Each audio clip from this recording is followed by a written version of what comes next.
Et dans les lois de Sfirat Omer, on était arrivé à tout ce qui était musique, chant,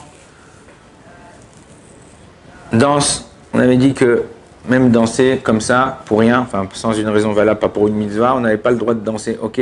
Mais non, on avait dit que quelqu'un qui travaille son métier, par exemple, il y a quelqu'un qui m'a appelé il n'y a pas longtemps, elle travaille à organiser les soirées de bar mitzvah, de mariage, tout ça. Mais non, même si on est en période du Homer, il y a des gens qui l'appellent pour lui dire que dans un mois, 2 mois, 3 mois, juste après l'Akba Homer, ils ont une fête, une bar mitzvah. Est-ce qu'elle a le droit d'aller avec eux pour leur faire montrer le DJ ou l'orchestre, juste écouter une petite chanson, de voir ou quoi? C'est son métier, c'est ça, ça parnassa. Étant donné que si elle ne va pas maintenant, ça repousse, ils vont prendre peut-être quelqu'un d'autre et tout ça, donc on aura le droit de faire ça. On avait dit aussi que quelqu'un qui fait du sport, dans une salle de sport, ou quand tu es dans un restaurant, des fois il y a une musique de fond. C'est pas ton problème, c'est pas t'as pas à allumer la musique pour kiffer ta tête et pour être là en mode ok. Donc là aussi il n'y a pas de problème. Mais même pour faire du sport, il y a des fois c'est même pas des chansons, c'est des rythmes d'instruments qui te mettent en phase pour avoir un rythme dans ta course, un rythme dans ce que tu fais. Ça aussi c'est permis. Chanter avec la bouche. Ok, on chante Shabbat. Eshmera Shabbat. Tu as le droit de chanter. Même dans la semaine, tu as le droit de chanter. C'est pas parce que c'est la semaine, tu ne peux pas chanter. Un homme, la chanson, c'est la plume du cœur. On dit comme ça. Que quand quelqu'un il chante, quand il exprime avec des paroles, et même des fois, ce n'est pas des paroles. Vous savez, chez les chassidim, il y a ce qu'on appelle des nigunim. C'est quoi nigun? C'est des mélodies.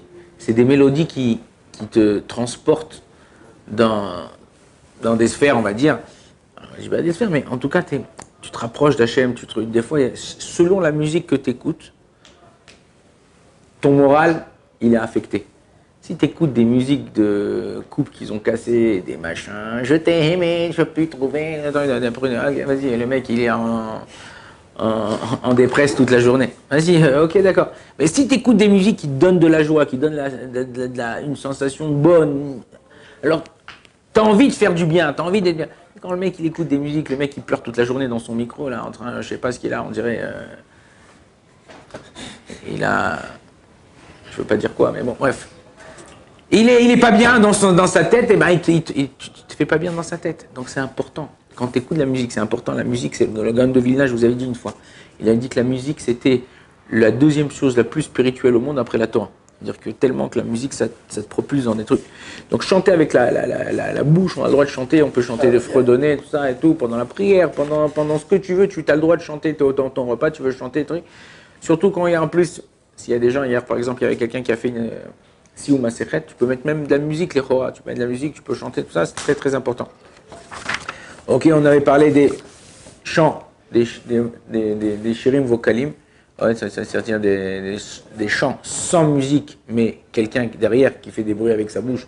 Le bruit de la basse, le bruit de la guitare, le bruit de la truc, ouais, il s'appelle Eddie Murphy, le mec, il fait de la ok, il fait des bruits, est-ce que tu as le droit d'écouter? On avait dit que si c'était quelque chose qui s'entendait à l'oreille, que c'était fait par quelqu'un, que c'était pas un instrument, on a le droit d'écouter, sinon, il n'y a pas de différence avec la musique. Ça, c'est pour résumer plus ou moins tout ce qui était musique, chant, danse, tout ça.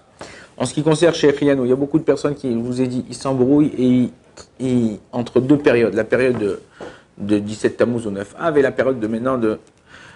Pendant cette période, on a le droit de faire chez Riano. On peut mettre un nouvel habit, on peut manger un nouveau fruit, on peut faire chez Riano.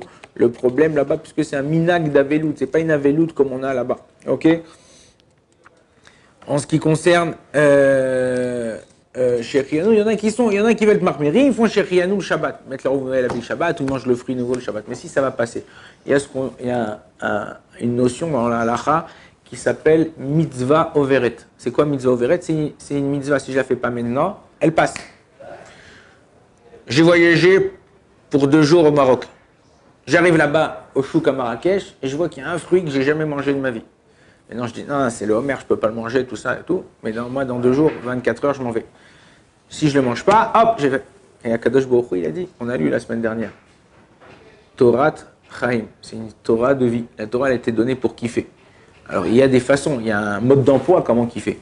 Je suis là-bas, j'ai le droit, Dans cette période, on a dit, il n'y a aucun problème de faire Sheriano. Mais même si je suis dans la période du 17 Tammuz au 9 Av, où on ne fait pas Sheriano, ceux qui veulent faire Sheriano, ils font Sheriano. Tu es dans un endroit, si tu ne le manges pas maintenant, le fruit va pourrir ou tu ne pourras plus le manger après, tu peux faire comme Sheriano, donc il n'y a pas de problème. Les gens, il y a les gens au niveau de la halakha, qui posent aussi la question, est-ce qu'on a le droit de déménager, acheter un appartement, acheter une nouvelle voiture, tout ça. On revient aux mêmes choses, on revient à la même halakha, qu'en vérité, toutes ces choses-là, c'est des choses qui sont permises, c'est un minag de deuil, c'est pas un deuil comme on a dit dans le 17 Tammuz, et Bezrat Hashem, donc c'est quelque chose qu'il faut faire attention et de savoir quelles sont les halakhot. Des fois, on s'interdit des choses qui ne sont pas interdites, et ça porte la rasra. Ok, ça apporte la. Arrête de t'intéresser. Ah, ça sourd, je fais pas. Ça sourd. Vas-y, mon frère.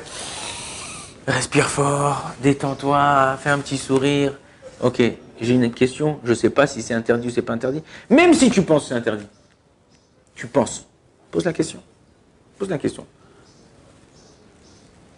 On dit en hébreu que on enlève le doute en posant des questions. Pose une question, sache comment c'est, et tu sauras comment te comporter, Bezrat Hashem. Donc ça, ce qui était Bezrat Hashem en ce qui concerne tout ce qui est les lois de début du Homer jusqu'au Lag BaOmer. Bezrat Hashem, demain, on parlera du jour de Lag BaOmer, tous les minagis qu'on fait, qu'est-ce qu'on doit faire. Bezrat Hashem, au niveau de la halakha. Baruch Adonai l'olam, amen, amen.